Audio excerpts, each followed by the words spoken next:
Hi, students. I wanted to show you some really great features in Blackboard to help with assignments.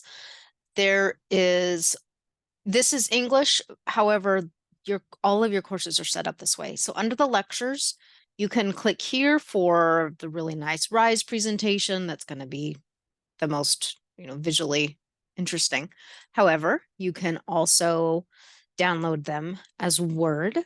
And next, right here, you can see it says alternative formats. This means these are other ways you can download the file. You can download it as an audio file. All of these different versions, you can have it translated.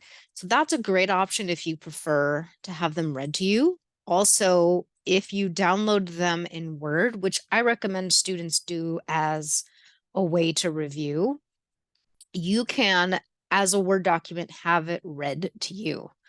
So when you go to the document, you go to review at the top here. You'll need to enable editing and then go to review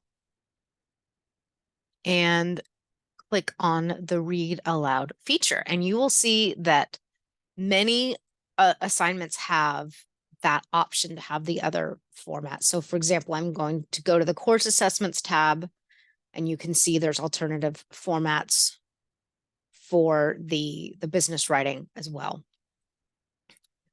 So I wanted to make sure that you were aware of this great resource for students. Thanks.